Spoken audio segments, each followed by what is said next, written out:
Welcome back, crew, to Boats vs. Haulover, where man and machine take on Mother Nature down at Haulover Inlet. If you can't tell by these images, Haulover's angry today. Gonna be an interesting one to see how our captains fare.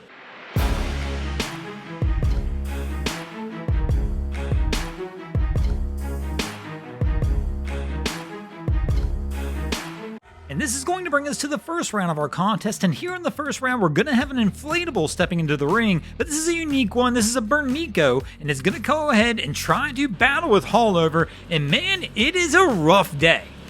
This crew is trying to work their way out, but this is going to be a bad day for any captain who's trying to come out of Haulover. As you're going to see by several of the images today, it is probably easily 6 to 8 foot.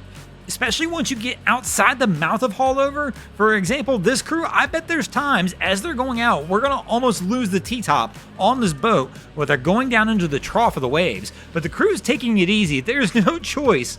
On an angry day like this, all you can do is go out there, try and take it slow, and try and not get yourself into trouble. In fact, on days like today, I wonder half the time where any of these people are even think they're going. That was a big one there. They get up over, but as you can see, all we saw was the T-top of the vessel there. To give you an idea of the height of some of these waves, they take a little water over the bow as well. Man, it is just absolutely brutal out today, and this crew gets rocked. Man, they took wave right over the side of the gunnel on this one, and unfortunately for this crew, the pounding they've taken, they're turning around and they're going to take a loss for the boats here in the first round. That's going to give Haulover the early 1-0 edge as we move into the second round of our competition, but the boats aren't done. They're going to go ahead and toss a sport fish in the ring and see if it has any better luck. I'll tell you what, if any boat's got a shot today, this is the kind of boat. Our crew is working their way out. I'm not sure exactly what brand this is. If you know, let me know in the comments, but I can tell you what, the captain, I know who he is. We got a full send cap. Even on a massive day, he is laying into that throttle and letting this one rip. He's just letting the boat do the work as they try and pound their way out of the inlet, and he is not slowing down for anything. This is incredible. I didn't think we were going to see anybody pull anything like this off today, but this crew does. They just lay into the throttles and absolutely send it out of Haulover. Full send cap at his finest, and is easily going to take a win for the boats in the second round. And that's going to bring us into the third round of our competition. We are now tied at 1 apiece, and the boats are going to enter the third round by sending a cobia into the ring to attempt to do battle with Haulover. Let's see how this crew fares as they start to work their way out. No! Their anchor hatch is open. I don't know if Haulover's knocked it open or if this crew just didn't have it closed fully, but they're in trouble with that one.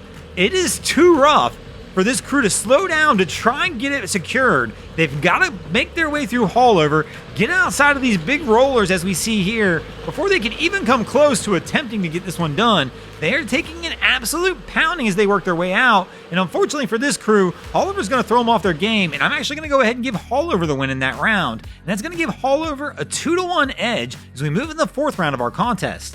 And here in the fourth round, the boats are going to toss another unique vessel in as we're going to have a project stepping in the ring to try and do battle with Haulover. Now this crew is doing it right. They kind of hug the north side of the inlet. This is a big boat, so they stand a pretty good shot, but now they're slowly working their way north as well, trying to stay out of those rollers, and it's paying off. They're having one of the smoother rides we've seen come out of Haulover, even though they're going over some big rollers here at the end. But this boat's not going to have any issues with this. They're easily going to take the win for the boats here in the fourth round. And that will move us over to the fifth and final round of our contest, and we are now tied at 2 apiece. And here in the fifth round, the boats are going to play that game go big or go home, as they're going to toss a Leopard Yacht into the ring to see how it fares against Haulover Inlet. This is a big cat, so if anything's got a shot, this is it. But the problem is these cats don't have a ton of speed behind them, and this thing really needs to be up on plane to let that cat do the work. This crew is taking a little bit of a rough ride, but again, it's so big that they're really not going to feel it. Oh no! That's a tough call, because it's tough on these cats. And when I say a tough call, I'm pretty sure they stuffed that pontoon right there. And man, I think that counts as a stuffing. I'm torn on this one because it's not quite a full stuffing, but we don't rate them here. But you guys know stuffing equals a loss. And unfortunately in this one, I think I'm going to have to give him the L, and that means Haulover's going to take the win. Thanks for watching, crew. I hope you enjoyed this episode of Boats vs. Haulover. If you did, please check out our other content. We have Wavy Boats, who does a bunch of great things down at the inlets. My channel, Broncos Guru, do some great comedy boating videos there as well. And of course, we got the Miami Boat Ramps channel that focuses on all the hilarity that happens to the boat ramps in South Florida. And if you guys haven't already, go ahead and drop an anchor on the subscribe button here.